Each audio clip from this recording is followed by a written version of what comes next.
Bom dia, boa tarde, boa noite, boa madrugada para quem estiver assistindo de madrugada ou para mim que estou gravando de madrugada. Bom, são 3 da manhã. Queria fazer um vídeo rapidinho sobre fibromialgia. Eu queria que ele fosse separado do vídeo de depressão e eu não quero falar do que as pessoas falam sobre a fibromialgia, etc e tal. Eu quero explicar para vocês como eu acabei sendo diagnosticado com ela e quais foram os sintomas que eu tive. Bom, primeiramente a dor que todo mundo fala que tem, eu nunca tinha reparado, nunca tinha percebido dor. Fui entender que eu tinha dor e não é bem exatamente o que a gente tem em mente como dor depois que eu comecei a tomar remédio e parei. Então, quando eu comecei a tomar remédio, eu senti o que eu parei de sentir, e depois quando eu parei de tomar remédio, eu voltei a sentir esse desconforto.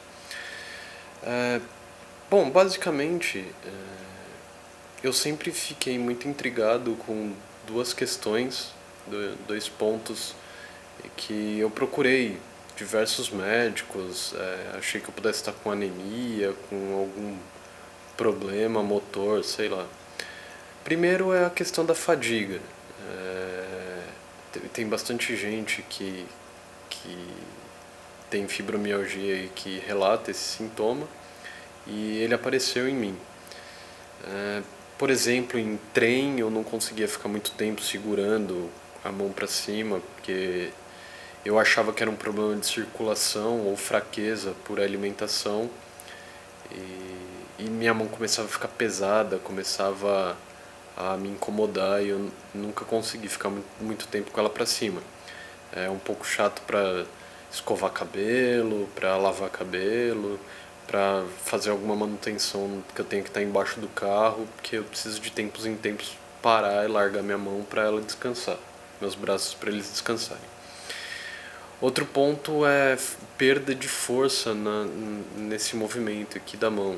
Então, às vezes quando eu estou muito ruim, eu acabo atribuindo a estar muito ruim, eu começo a sentir isso.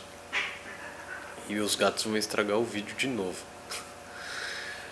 E, bom,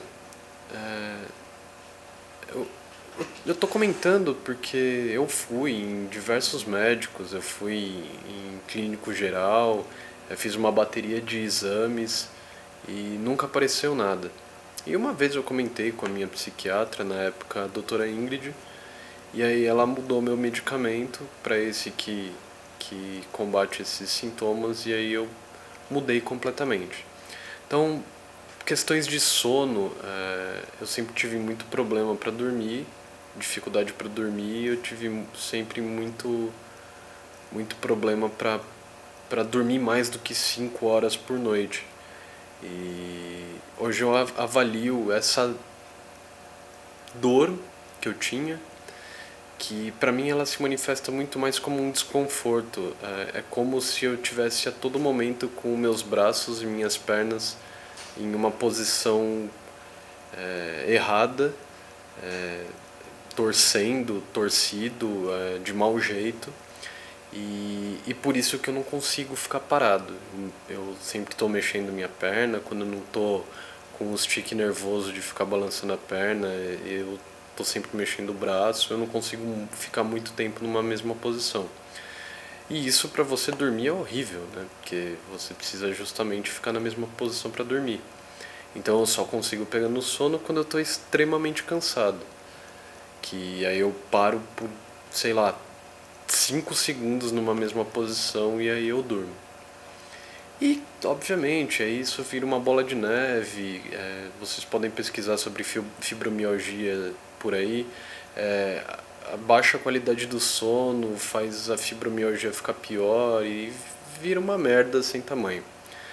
Mas o que eu queria falar nesse vídeo é sobre ir atrás.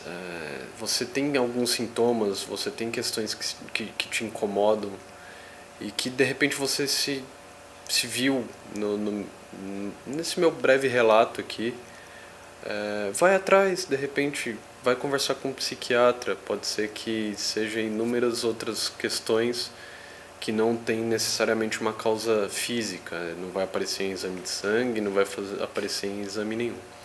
Então era basicamente essa dica que eu queria dar para vocês e falar um pouquinho, muito breve, sobre a minha experiência com essa doença. Valeu, falou!